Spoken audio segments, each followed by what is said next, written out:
Bible एक वर्ष में। नमस्कार, आप सबका बाइबल एक वर्ष में स्वागत है। आप सब ने जो कदम उठाया है प्रभु के वचन सुनने के लिए, यह हमारे जीवन के अंधेरों को दूर करेंगे और हमें प्रभु के प्रकाश में चलाएंगे। आज हम प्रेरित चरित्र का अध्याय 26, तोबित के ग्रंथ का अध्याय 8, यूदत के ग्रंथ का अध्याय 7 और स्रोत 14 सुनेंगे। प्रभु का वचन सुनने से पहले आइए हम ईश्वर से प्रार्थना करें। हे प्रभु, हम आपका वचन सुनने वाले हैं। हमारे मन की आंखें खोलें और हमें आध्यात्मिक प्रज्ञा दें ताकि हम आपको जान सकें और आपके वचन के अनुसार अपना जीवन जिए। यह हम मांगते हैं आपसे प्रभु यीशु के नाम, आमीन। प्रेरित चरित्र अध्याय 26।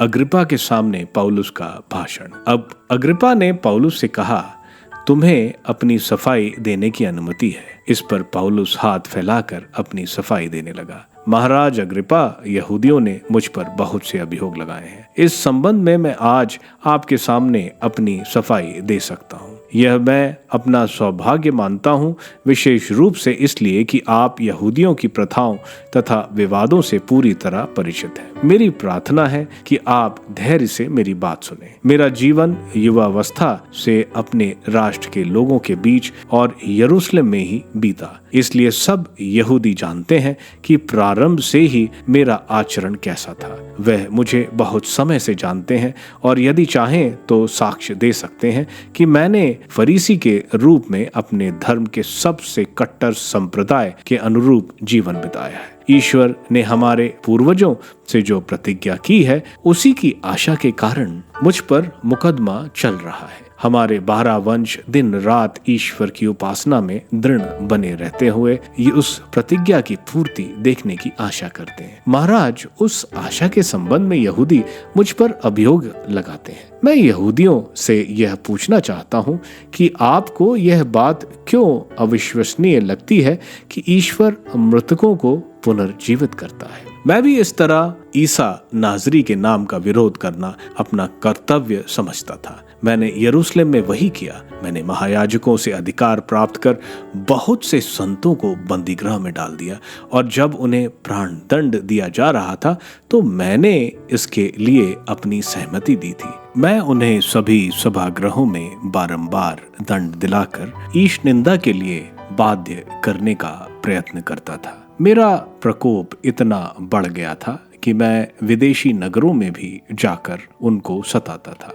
इस अभिप्राय से मैं किसी समय महायाजकों के अधिकार और अनुमति से दमिश्क की यात्रा कर रहा था। महाराज, मैंने दिन को दोपहर को रास्ते में देखा कि सूर्य से भी अधिक दैदीप्यमान आकाश की एक ज्योति मेरी ओर मेरे साथियों के चारों ओर चमक उठी। हम सब भूमि पर गिर पड़े और मुझे इब्रानी भाषा में एक वाणी यह कहते हुए सुनाई दी, साउल साउल, तुम मुझ पर क्यों अत्याचार करते हो? अंकुश पर लात चलाना तुम्हारे लिए कठिन है। मैंने कहा, प्रभु आप कौन है? प्रभु ने उत्तर दिया, मैं ईसा हूँ जिस पर तुम अत्याचार करते हो। उठो और अपने पैरों पर खड़े हो जाओ। मैं तुम्हें दिखाई पड़ा कि तुम्हें अपना सेवक और साक्षी नियुक्त करूं। तुम मेरे विषय में जो देख चुके हो और बाद में जो देखोगे, सबके संबंध में साक्ष्य दोगे। मैं इस राष्ट्र से और गैर यहूदियों से तुम्हारी रक्षा करूंगा। मैं उनकी आंखें खोलने के लिए उन्हें अंधकार से ज्योति की ओर और शैतान की अधीनता से ईश्वर की ओर अभिमुख करने के लिए तुम्हें उनके पास भेजूंगा, जिससे वे मुझ में विश्वास करने के कारण अपने पापों की क्षमा और संतों के बीच स्थान प्राप्त कर सकें। महाराज अग्रिप्पा, मैंने उस दिव्य दर्शन की आज्ञा का उल्लंघन नहीं किया। मैंने पहले दमिश्क तथा यरूशलेम के लोगों में और उसके बाद सारी यहूदिया तथा गैर यहूदियों में भी प्रचार किया और लोगों से अनुरोध किया कि वे पश्चाताप करें, ईश्वर की ओर अभिमुख हो जाएं और पश्चाताप के अनुरूप आचरण करें। यही कारण है कि यहूदी मुझे मंदिर में गिरफ्तार कर मार डालना चाहते थे। मैं ईश्वर की सहायता से आज तक दृढ़ रहा और छोटे बड़े सबके सामने साक्ष्य देता रहा। जिन बातों के विषय में नबियों ने और मूसा ने भविष्यवाणी की है उनमें अधिक से कुछ नहीं कहता, अर्थात यह कि मसीह दुख भोगने और मृतकों में सबसे पहले पुनर्जीवित होकर हमारी जनता को तथा गैर यहूदियों को ज्योति का संदेश देंगे। श्रोताओं की प्रतिक्रिया। पौलुस इस प्रकार अपनी सफाई दे ही रहा था कि फेस्टुस ऊंचे स्वर से बोल उठा, पौलुस, तुम प्रलाप कर रहे हो, तुम्हारा प्राकंड पंडित्य तुमको बावला बना रहा है। पौलुस ने उत्तर दिया, माननीय फेस्टुस, मैं प्रलाप नहीं बल्कि सच्ची तथा विवेकपूर्ण बातें कर रहा हूँ। राजा को इन बातों की पूरी जानकारी है, इसलिए उनके सामने निसंकोच बोल रहा हूँ। मुझे विश्वास है कि इन बातों में एक भी इन से छुपी हुई नहीं है, क्योंकि यह सब किसी अंधेरी कोठरी में घटित नहीं हुआ है। महाराज अग्रिपा, क्या आप नबियों पर विश्वास करते हैं? मैं जानता हूं कि आप विश्वास करते हैं। अग्रिपा ने पौलुस से कहा, तुम तो अपने तर्कों द्वारा मुझे सरलता से मसीही बनाना चाहते हो। पौलुस ने उत्तर दिया, सरलता से हो या कठिनाई से, ईश्वर से मेरी यह प्रार्थना है कि वे न केवल आप बल्कि जो लोग आज मेरी बातें सुन रहे हैं वे सब के सब इन बेड़ियों को छोड़कर मेरे सदृश बन जाएं। तब राजा, राज्यपाल वेरिनस और उनके साथ बैठे हुए लोग उठ खड़े हो गए। वे जाते समय आपस में यह कहते थे, यह व्यक्ति प्राणदंड या कैद के योग्य कोई अपराध नहीं करता। अग्रिपा ने फेस्तुस से कहा, यदि इस व्यक्ति ने कैसर से अपील न की होती तो यह रिहा कर दिया जा सकता था। तोबित का ग्रंथ अध्याय 8। वह भोजन के बाद विश्राम करना चाहते थे। उन्होंने युवक को ले जाकर सारा के कमरे में पहुंचा दिया। टोबियास को रफेल का कहना याद आया और उसने अपने बस्ते से मछली का दिल और कलेजा निकालकर जलते धूपदान पर रख दिया। पिशाच मछली की गंध सूंघते ही मिस्र के ऊपरी प्रदेश में भाग गया। रफेल ने वहां जाकर उसे बांध दिया और तुरंत वापस आया। माता पिता ने कमरे से बाहर आकर उसका दरवाजा बंद कर दिया। टोबियास ने पलंग से उठकर सारा से कहा, बहन उठो, हम प्रार्थना करें और अपने प्रभु से निवेदन करें कि वह हम पर दया करे और हमें सुरक्षित रखे। वह उठी और दोनों प्रार्थना करने लगे। उन्होंने प्रभु से निवेदन किया कि वह उन्हें सुरक्षित रखे। वह कहने लगे, हमारे पूर्वजों के प्रभु, तू धन्य है, तेरा नाम युग युग तक धन्य है। आकाश और सारी सृष्टि तुझे अनंत काल तक धन्य कहे। तूने आदम की सृष्टि की और उसे स्थायी सहयोगिनी के रूप में हेवा को प्रदान किया। उन दोनों से मानव जाति की उत्पत्ति हुई। तूने कहा कि अकेला रहना मनुष्य के लिए अच्छा नहीं, इसलिए हम उसके लिए उसके सदृश एक सहयोगिनी बनाएंगे। अब मैं काम वासना से प्रेरित होकर नहीं बल्कि धर्म के अनुसार अपनी इस बहन को पत्नी के रूप में ग्रहण करता हूँ। इस पर और मुझ पर दया कर और ऐसा कर कि हम दोनों बुढ़ापे तक सकुशल साथ रहें। दोनों ने कहा, आमीन आमीन, और वह रात बिताने के लिए पलंग पर लेट गए। रघुवेल का धन्यवाद। रघुवेल ने उठकर अपने नौकरों को बुलाया। वे उसके साथ कब्र खोदने गए, क्योंकि वह सोचता था कहीं ऐसा ना हो कि टोबियास की मृत्यु हो गई और लोग हमारा उपहास और अपमान करें। रघुवेल कब्र खोदने के बाद लौटा और अपनी पत्नी को बुलाकर उससे बोला, एक नौकरानी को भेजो, वह अंदर जाकर पता लगाए कि वह जीवित है या नहीं। यदि उसकी मृत्यु हो गई है तो हम उसे सबके अनजाने दफनाएं। उन्होंने दीपक जलाकर नौकरानी को भेजा। दरवाजा खोला और नौकरानी ने अंदर जाकर देखा कि दोनों गहरी नींद में सो रहे हैं। उसने लौटकर यह समाचार दिया कि वह जीवित और सुकुशल है। उन्होंने स्वर्ग के ईश्वर को धन्यवाद देते हुए कहा, ईश्वर तू धन्य है, तू हर प्रकार की पावन स्तुति के योग्य है। तेरे सभी भक्त और तेरी सारी सृष्टि तुझे धन्य कहे। तेरे सभी स्वर्गदूत और कृपा पार्थ तुझे युग युग धन्य कहे। तू धन्य है क्योंकि तूने मुझे आनंद प्रदान किया। जिस बात की मुझे आशंका थी वह घटित नहीं हुई। तूने अपनी महती दया के अनुसार हमारे साथ व्यवहार किया है।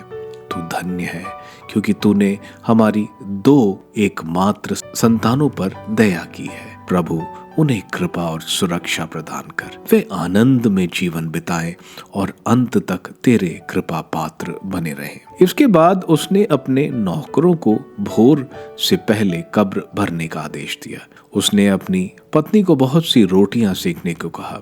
वह अपने पशुओं में से 2 गायें और 4 मेढ़े चुनने गया और उन्हें ले जाकर उसने उनका वध करने का आदेश दिया। इसके बाद नौकर विवाहोत्सव की तैयारी करने लगे। उसने टोबियास को बुलाया और शपथ खाते हुए कहा, तुम 14 दिन तक यहाँ से नहीं जाओगे। तुम यहाँ रहकर मेरे साथ खाओगे, पियोगे और मेरी बेटी का जी बहलाओगे, क्योंकि उसे बहुत दुख सहना पड़ा। मेरी आधी संपत्ति स्वीकार करो और अपने पिता के लिए सकुशल लौटो। शेष संपत्ति तुम्हें मेरी और मेरी पत्नी की मृत्यु के बाद मिलेगी। पुत्र, ढारस रखो, मैं तुम्हारा पिता हूँ और एदना तुम्हारी माता है। हम अब से और सदा के लिए तुम्हारे और तुम्हारी बहन के अपने हैं। पुत्र, तुम ढारस रखो।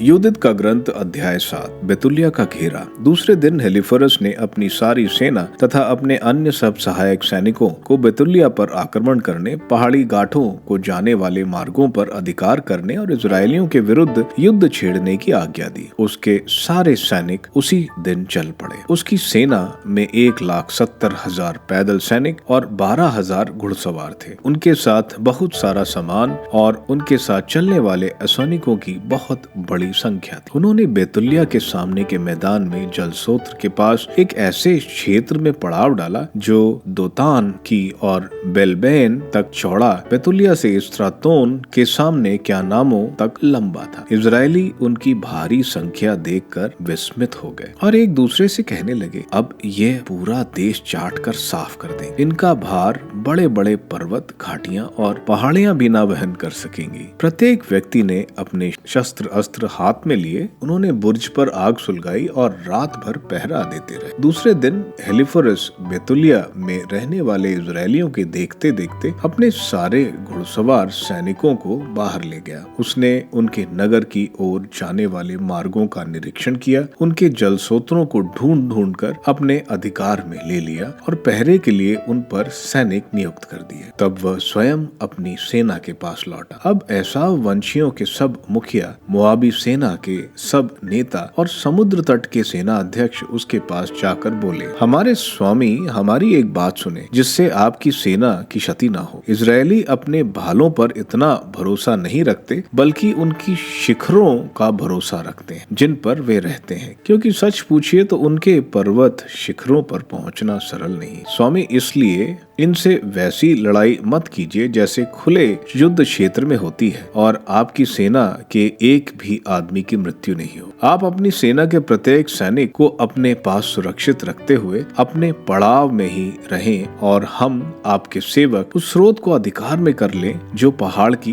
तलहटी से निकलता है, क्योंकि बेतुलिया के सभी निवासी वहीं पानी भरते हैं। इस प्रकार वे प्यासे मर जाएंगे और अपना नगर सौंप देंगे। इस बीच हम अपने लोगों को लेकर पास वाले पर्वत शिखर पर चढ़ जाएंगे और वहां पहरा देते हुए पड़े रहेंगे। नगर से एक भी आदमी नहीं भाग पाएगा। तब वे, उनकी पत्नियां और उनके बाल बच्चे भूखों मर जाएंगे और तलवार के प्रहार से पहले ही अपने नगर की सड़कों पर पड़े रहेंगे। इस प्रकार आप उन्हें इसलिए कठोर दंड देंगे कि उन्होंने आपके विरुद्ध विद्रोह किया और आपसे संधि नहीं की। हेलीफोरस और उसके साथ सेनापतियों को उनका यह परामर्श अच्छा लगा और उसने उसके अनुसार काम करने का आदेश दिया। अमोनियों का एक दल 5,000 असूरियों के साथ निकल पड़ा और मैदान में उतरकर उसने जलाशयों और इजरायलियों के जल स्रोतों पर अधिकार कर लिया। इधर एदोमी और अमोनी सैनिक ऊपर चढ़कर दोतान के सामने की पर्वत श्रेणी पर जम गए और अपने आदमियों में से कुछ को दक्षिण और पूर्व की ओर एग्रबेल के पास भेज दिया, जो बखूमर नाले पर अवस्थित खुश के पास पास है। असूरियों की शेष सेना मैदान में पड़ाव डाले रही और समस्त प्रदेश उससे भरा गया। उनके तंबू और माल असबाब के ढेर दूर दूर तक बिखरे थे, क्योंकि उनकी संख्या बहुत बड़ी थी। नगर में निराशा। उधर इजरायली प्रभु अपने ईश्वर की दुहाई दे रहे थे। उनका साहस घटता जा रहा था, क्योंकि उनके सभी शत्रु उन्हें घेरे थे और उनसे बचना असंभव लग रहा था। असूरियों की समस्त सेना, उनके पैदल सैनिक, रथ और घुड़सवार उन्हें 34 दिन तक घेरे पड़े रहे। बेतुलिया के निवासियों के सारे जलाशय सूखने लगे और कुंड खाली होने लगे। लोग एक दिन भी इच्छा भर पानी नहीं पी सकते थे, क्योंकि उन्हें जल नाप कर दिया जाता था। उनके बाल बच्चे निर्बल होते जा रहे थे। उनके युवक युवतियां प्यास के मारे मूर्छित हो जाते थे। वे नगर की सड़कों पर, दरवाजों पर निर्जीव पड़े थे, क्योंकि उन्हें कोई आशा नहीं। समस्त जनता उजिया और नगर के अध्यक्षों के पास एकत्रित हो गई। युवक, स्त्रियां और बच्चे चिल्ला चिल्लाकर सब नेताओं से कहने लगे, ईश्वर आपके और हमारे बीच न्याय करे। आप लोगों ने हम पर बड़ी विपत्ति ढाई है, क्योंकि आपने असूरियों से संधि नहीं की। अब हमारा कोई सहायक नहीं रहा। ईश्वर हमें उनके हाथ दे रहा है। हम प्यास और घोर विपत्ति के शिकार बनकर उनके सामने निर्जीव पड़े हैं। अब होली फरस को बुलाकर सारे शहर की, उसकी सेना की लूट का शिकार होने दीजिए। हमारे लिए अच्छा यही है कि हम उनके द्वारा लूटे जाएं और उनके दास दासियां भी बन जाएं, बल्कि जीवित रहें और अपनी आंखों से अपनी संतान की मृत्यु और अपनी पत्नियों और पुत्रों की दयनीय दशा न देखें। हम स्वर्ग एवं पृथ्वी की ओर अपने पूर्वजों के उस प्रभु ईश्वर को साक्षी बनाकर, जो हमारे पूर्वजों के पापों के कारण हमें दंड दे रहा है, आपसे निवेदन करते हैं कि आप आज हमारा कहना मान लीजिए। इसके बाद सब विलाप करने लगे और उन्होंने ऊंचे स्वर से प्रभु ईश्वर की दुहाई दी। उजिया ने उनसे कहा, भाइयों ढारस रखो, हम 5 दिन और ठहरेंगे। इस बीच प्रभु हमारा ईश्वर अवश्य हम पर दया करेगा, क्योंकि वह हमें अंत तक नहीं छोड़ेगा। यदि इस अवधि में हमें सहायता प्राप्त नहीं होगी तो मैं तुम्हारा कहना मानूं। तब उसने लोगों को विदा किया। पुरुष अपने नगर के प्राचीरों और बुर्जों पर चले गए। स्त्रियां और बच्चे अपने अपने घर लौटे। नगर में बड़ी निराशा छा गई। स्तोत्र ग्रंथ स्रोत 14। नास्तिक। संगीत निर्देशक के लिए दाऊद का। मूर्ख अपने मन में कहते हैं, ईश्वर है ही नहीं। उनका आचरण भ्रष्ट और घृणास्पद है। उनमें कोई भी भलाई नहीं करता। ईश्वर यह जानने के लिए स्वर्ग से मनुष्यों पर दृष्टि दौड़ाता है कि उनमें कोई बुद्धिमान हो जो ईश्वर की खोज में लगा रहता हो। सब के सब भटक गए हैं, सब समान रूप से दुष्ट हैं। उनमें कोई भी भलाई नहीं करता, नहीं एक भी नहीं। क्या वे कुकर्मी कुछ नहीं समझते? वे भोजन की तरह मेरी प्रजा का भक्षण करते हैं और ईश्वर का नाम नहीं लेते। जब वे थर थर कांपने लगते हैं, क्योंकि ईश्वर धर्मियों का साथ देता है। क्या तुम दरिद्र की योजनाओं को विफल करना चाहते हो, जबकि प्रभु उसका आश्रय दाता है? कौन सियोन पर से इज़राइल का उद्धार करेगा? जब प्रभु अपनी प्रजा के निर्वासितों को लौटा लाएगा, तब याकूब उल्लासित होगा और इज़राइल आनंद मनाएगा। प्रेरित चरित्र के अध्याय 26 में राजा अग्रिप्पा संत पौलुस को सुनना चाहते हैं, क्योंकि गवर्नर फेस्टस संत पौलुस के खिलाफ सबूत इकट्ठा करना चाहते थे ताकि वे सीजर के पास भेज सकें। राजा अग्रिप्पा यहूदी धर्म और उनके रीति रिवाजों से बहुत अच्छी तरह से वाकिफ था। राजा अग्रिप्पा का धर्म ग्रंथ का अच्छा ज्ञान था, जो यहूदी राबी भी मानते थे। संत पौलुस यहाँ बोलते हैं कि वे अग्रिप्पा के सामने बोलते हुए उनको खुशी हो रही है कि उनके सामने बोलने से वो प्रसन्न है, क्योंकि अग्रिप्पा उनका केस समझेंगे। संत पौलुस बता रहे हैं कि वह एक यहूदी फरीसी हैं जो टार्सस में रहते थे, लेकिन संहिता का पूरा ज्ञान रखते हैं। संत पौलुस बोल रहे हैं कि उनका विश्वास है मृतकों में से जी उठने का। यहूदी इस उम्मीद के लिए दिन रात प्रार्थना करते थे, यानी पुनरुत्थान मुक्ति हम देखते हैं। नबी अन्ना प्रभु यीशु के मंदिर के समर्पण के समय वह खुश होती है कि उसने प्रभु यीशु जो मुक्ति का स्रोत है उनको देखा, जैसे लूकस के सुसमाचार अध्याय 2 वचन 37 और 38 में लिखा है। इस पुनरुत्थान की उम्मीद ही संत पौलुस बोल रहे हैं कि उनके ऊपर आरोप लगाया जा रहा है। ईश्वर के लिए क्या पुनरुत्थान असंभव है? ब्रह्मांड बनाने वाले ईश्वर के लिए क्या कुछ असंभव है? तो यह विश्वास क्यों नहीं करते कि ईश्वर मृतकों का पुनरुत्थान करते हैं? संत पौलुस अगर अग्रिप्पा को बता रहे हैं कि उन्होंने वो सब कुछ किया, प्रभु यीशु मसीह के खिलाफ लोगों को बंदी बनाया, कोड़े लगाए, वे बताते हैं संत पौलुस इतने उतावले थे कि वे दमास्कस जाकर क्रिस्तियों को बंदी बनाकर लाने जा रहे थे। जब वे दमास्कस के पास थे तो दोपहर के समय एक सूरज से भी चमकीला प्रकाश दिखाई पड़ा और एक आवाज जो संत पौलुस को हिब्रू नाम से साउल साउल पुकारती है। 2 बार पुकार, जैसे इब्राहिम और मूसा को ईश्वर ने पुकारा था। आगे वो आवाज बोलती है कि तुम काहे मुझ पर अत्याचार कर रहे हो। पूछे जाने पर बताया जा रहा है कि वे ईसा नाजरी हैं, यानी कलीसिया पर अत्याचार प्रभु यीशु पर अत्याचार है। प्रभु यीशु ने संत पौलुस को चुना ताकि वह जीवित प्रभु का साक्ष्य दे सके। प्रभु संत पौलुस की रक्षा करेंगे और वे यहूदियों और अन्य जातियों की आंखें खोलेंगे और ईश्वर के प्रकाश में लाएंगे।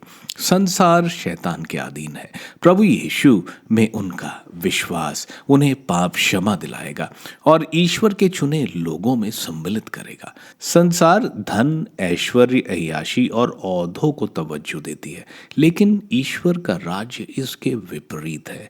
इसलिए जो प्रभु यीशु में विश्वास करेगा उसे पापों की क्षमा मिलेगी और साथ में एक विरासत भी, अनंत जीवन की। संत पौलुस बोलते हैं कि उन्होंने इस ईश्वरीय आदेश जो प्रभु यीशु ने दिया उसका उल्लंघन नहीं किया, इसलिए उन्होंने यहूदियों और अन्य जातियों को सुसमाचार फैलाया।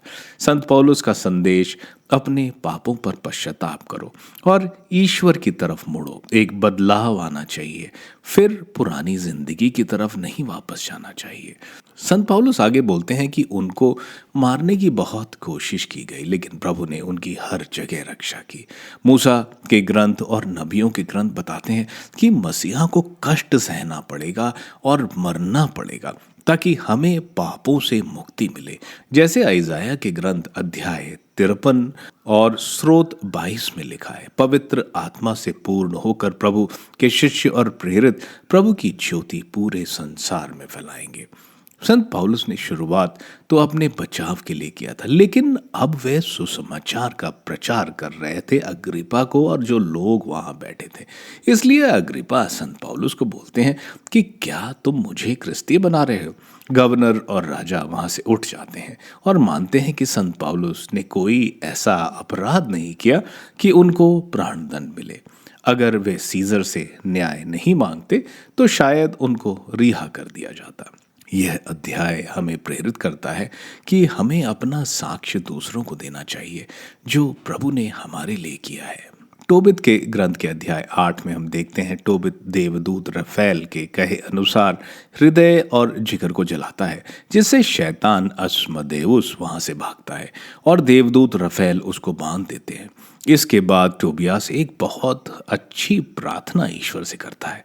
रगवेल अभी भी सोचता है कि टोबियास की मृत्यु हो जाएगी, लेकिन मृत्यु ना होने पर वो ईश्वर को धन्यवाद देता है और एक बड़ी दावत वहां देता है। यूडित के ग्रंथ के अध्याय 7 में हम देखते हैं कि बेथुलिया का घेरा होलीफरस करता है। सारे पानी के सप्लाई जो बेथुलिया के होते थे उन पर कब्जा कर लेता है। बेथुलिया में पानी की भारी कमी होती है। हालत लोगों के मरने की थी।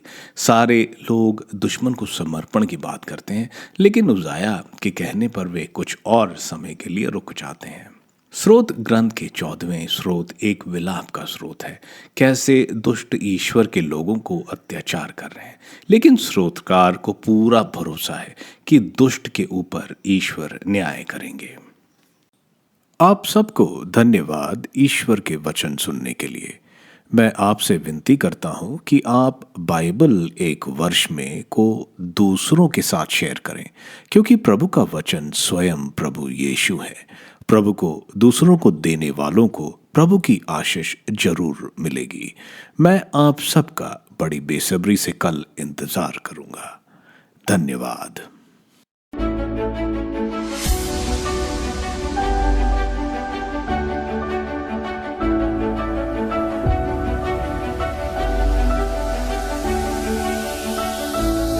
बाइबल एक वर्ष में।